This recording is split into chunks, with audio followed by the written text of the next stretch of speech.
ಅಲ್ವಾ? ಅವ್ರು ಒಪ್ಪೋದಿಲ್ಲ ಅಂತ ಹೇಳಿದ್ರೆ ನಾವೇ ತೀರ್ಮಾನ ತಗೊಂಡ್ಬಿಟ್ರೆ ಹೇಗೆ? ನಾಳೆ ಏನಾದರೂ ನೀವು ಜಂಟಿ ಕ್ರಿಯಾ ಸಮಿತಿ ಜೊತೆಲಿ ಸಿಎಂ ಜೊತೆ ನಡೆದಿರುವಂತ ವಿಚಾರನ ಅವ್ರ ಜೊತೆಲಿ ಚರ್ಚೆ ಮಾಡ್ತೀರಾ ಸರ್? ನಾಳೆ ಅವ್ರ ಗಮನಕ್ಕೆಲ್ಲ ತರಬೇಕು. ಅವ್ರ ಜೊತೆ ಮಾತಾಡ್ತೀರಾ ಸರ್?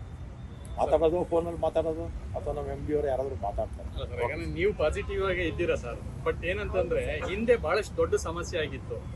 ಸರ್ಕಾರ ಏನು ಸಾರಿಗೆ ನೌಕರರನ್ನ ಅರೆಸ್ಟ್ ಮಾಡುವಂತ ಹಂತಕ್ಕೂ ಹೋಗಿತ್ತು. ಆಮೇಲೆ 2021 ಬಿಜೆಪಿಯವರು ಇವತ್ತು ಸೋಷಿಯಲ್ ಮೀಡಿಯಾದಲ್ಲಿ ಟೀಕೆ ಮಾಡ್ತಾರೆ. 3,000 ಜನಕ್ಕೆ ವಜಾ ಮಾಡಿದ್ರು ಬಿಜೆಪಿಯವರು. 2,000 ಜನ, 3,000 ಜನಕ್ಕೆ ವಜಾ ಮಾಡಿದ್ರು. ಸುಮಾರು ಒಂದು 15-20 ಸಾವಿರ ಜನಕ್ಕೆ ನೋಟಿಸ್ ಕೊಟ್ಟಿದ್ರು. ಅದನ್ನೆಲ್ಲ ಕೂಡ ನಾವು ವಿತ್ಡ್ರಾ ಮಾಡ್ತೀವಿ. ಆಮೇಲೆ ಬಹುತೇಕರು 3,000 ಜನದಲ್ಲಿ ಬಹುತೇಕರೆಲ್ಲ ಬಂದಿಲ್ಲ, ಎಲ್ಲ ಅಲ್ವಾ, ಎಲ್ಲ ಅಲ್ಪ ಸ್ವಲ್ಪ 1% 2% ಇರೋದು ಅಷ್ಟೇ. ಮತ್ತು 5,900 ಕೋಟಿ ಸಾಲ ಕೂಡ ಇಟ್ಟೋಗಿದ್ರು. ಅವರು ಇವತ್ತು ನಮಗೆ ನೀತಿ ಹೇಳೋಕೆ ಬರ್ತಾರೆ. ನಮ್ಮ ಜೊತೆಯಲ್ಲಿ ಅಂತ ಏನಾರು ಆಗತ್ತಾ ಸರ್? ನಾಳೆ ಇಲ್ಲ.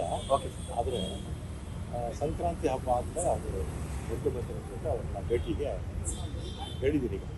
ಸಮಸ್ಯೆ ಬಗೆಹರಿಸೋ ನಿಟ್ಟಿನಲ್ಲಿ ಸಿಎಂ ಏನು ಹೇಳಿದ್ರು? ಅದೇ ಹೇಳಿದಲ್ಲ, ಈಗ 2,000 ಕೋಟಿ ಈಗ ಬಿಡುಗಡೆ ಆಗುತ್ತೆ ಸರ್. ಈ ವಾರ ಆಗ್ಬೋದಾ ಸರ್? ಈ ವಾರ ಈಗ ಕ್ಯಾಬಿನೆಟ್ ಸಬ್ಜೆಕ್ಟ್. ಓಕೆ, ನಾನು ನಿನ್ನೆ ಫೈಲ್ ಬಂದು ಅನುಮೋದನೆ ಮಾಡಿ ಕಳಿಸಿದೆ. ಇನ್ನು ಉಳಿದಿರ್ತಕ್ಕಂಥದ್ದನ್ನು ಫೆಬ್ರವರಿಗೆ ಬಜೆಟ್ ಬರುತ್ತಲ್ಲ, ಆ ಬಜೆಟಲ್ಲಿ ಸಹಾಯ ಮಾಡಬೇಕು ಅಂತ ಹೇಳಿದ್ದೀನಿ.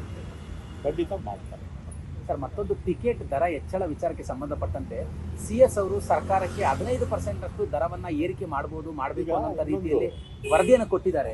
ಸಲಹೆ ಕೊಡ್ಬೋದು ಅವರು, ಆದರೆ ವಾಸ್ತವಿಕವಾಗಿ ನಮ್ಮ 4 ಕಾರ್ಪೊರೇಷನ್ನಲ್ಲಿ 4 ಬೋರ್ಡ್ ಇರುತ್ತೆ. ಅವರು ಅವರ ಖರ್ಚು ವೆಚ್ಚಗಳನ್ನು ನೋಡಿಕೊಂಡು ಎಷ್ಟು ಏರಿಕೆ ಮಾಡ್ಬೋದು ಅಂತ ಅವರು ಸರ್ಕಾರಕ್ಕೆ ಪ್ರಸ್ತಾವನೆ ಕಳಿಸ್ತಾರೆ. 15% ಮಾಡ್ಬೋದು ಅಂತಾನೆ ಸರ್? ಅಲ್ಲ, ಬೋರ್ಡು. ಓಕೆ, ಈಗ KSRTC, BMTC ಅಲ್ಲಿ ಬೋರ್ಡ್ ಇರುತ್ತಲ್ಲ, ಆ ಬೋರ್ಡ್ ಪ್ರಸ್ತಾವನೆ ಕಳಿಸ್ತಾರೆ. CS ಅವರಿಗೆ ಸರ್ ಸರ್ಕಾರ? CS ಅವರು ನನ್ನ ಗಮನಕ್ಕೆ ಬಂದಿಲ್ಲ. ಓಕೆ, ನನ್ನ ಗಮನಕ್ಕೆ ಬಂದಿಲ್ಲ. ಆದರೆ ಮೊದಲಿಂದ ಕೂಡ ಬಂದಿರ್ತಕ್ಕಂಥ ಸಂಪ್ರದಾಯ ಏನಂದರೆ 4 ಬೋರ್ಡು, ಅಧ್ಯಕ್ಷರು, ಉಪಾಧ್ಯಕ್ಷರು, ಮಂಡಳಿಯಲ್ಲಿ ಇರ್ತಕ್ಕಂಥ ಎಲ್ಲ ಸದಸ್ಯರು ಅವರ ಖರ್ಚು ವೆಚ್ಚಗಳನ್ನು ನೋಡಿ ಎಷ್ಟು ಏರಿಕೆ ಮಾಡ್ಬೋದು ಅಂತ ಸರ್ಕಾರಕ್ಕೆ ಕಳಿಸ್ತಾರೆ. ಸರ್ಕಾರ ನಿರ್ಣಯ ತಗೊಳ್ಳುತ್ತೆ ಸರ್. ಕಡೆಯದಾಗಿ ಮಡಕಶಿರಾದ ಹತ್ರ 25ನೇ ತಾರೀಕು ಬುಧವಾರ